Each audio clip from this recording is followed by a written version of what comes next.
Sahabat setia Gowori yang dikasihi Tuhan, Shalom. Hari ini adalah Selasa 13 Agustus 2024. Kita kembali akan menimba inspirasi hidup dari firman Tuhan yang akan kita renungkan, yang diambil dari Injil Matius 18 ayat 1-5, dilanjutkan ayat 10, dilanjutkan ayat 12 sampai dengan 14. Kita siapkan hati kita.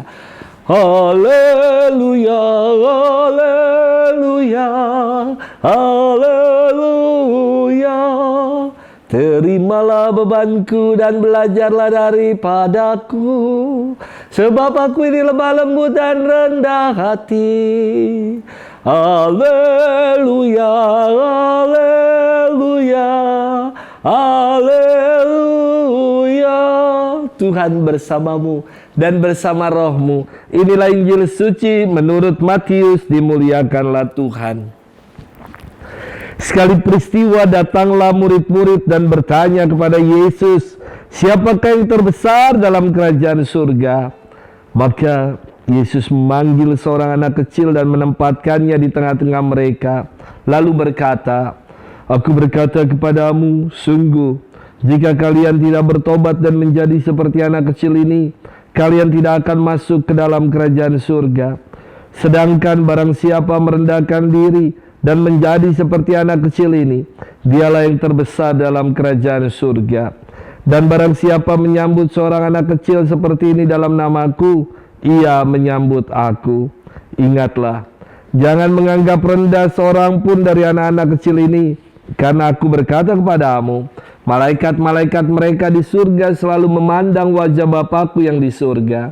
Lalu Yesus bersabda lagi, bagaimana pendapatmu jika seseorang mempunyai 100 ekor domba dan seekor diantaranya sesat?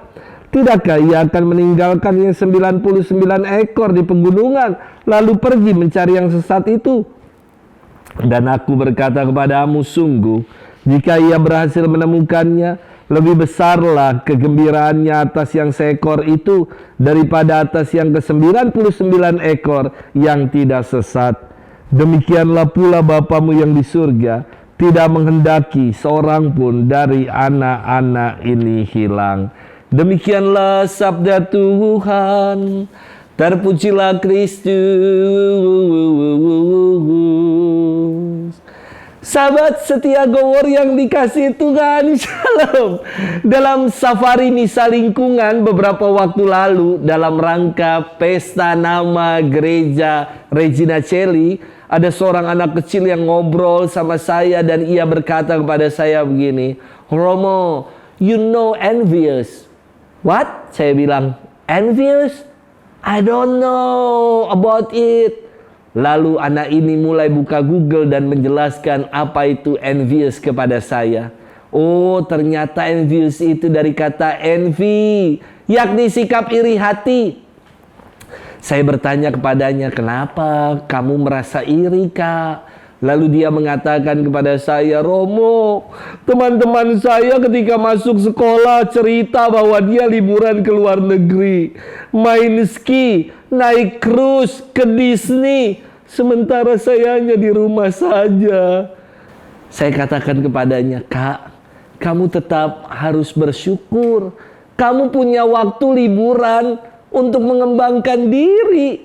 Bisa misa lingkungan kayak ini, bisa baca komik di rumah, ada family time di rumah. Seharusnya bersyukur juga ketika liburan hanya di rumah. Dan tidak perlu menjadi iri dengan mereka yang liburan ke luar negeri.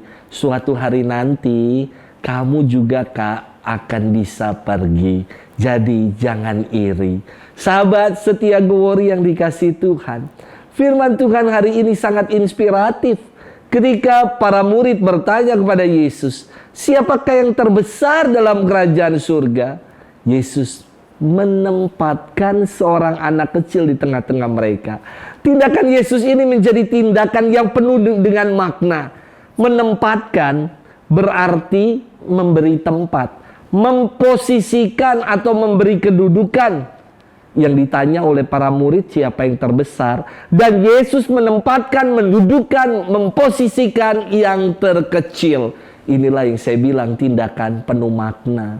Yesus ingin menjelaskan, jikalau kalian tidak bertobat dan menjadi seperti anak kecil ini, kalian tidak akan masuk ke dalam kerajaan surga. Sedangkan barang siapa yang merendahkan diri dan menjadi seperti anak kecil ini, dialah yang terbesar dalam kerajaan surga. Anak kecil itu kan dalam tradisi Yahudi tidak masuk dalam hitungan alias dipandang sebelah mata. Namun Yesus justru memposisikan orang-orang yang dipandang sebelah mata ini sebagai model dan inspirasi dalam beriman bagi para muridnya. Sahabat setia Gowori yang dikasihi Tuhan, beriman seperti anak kecil bukan artinya beriman kekanak-kanakan yang suka ngambek kalau tidak dituruti, cengeng, manja, mau menang sendiri, dan suka iri seperti anak yang saya kisahkan tadi. Beriman seperti seorang anak kecil artinya adalah iman yang sepenuhnya mau bergantung, iman yang sepenuhnya mau mengandalkan Allah.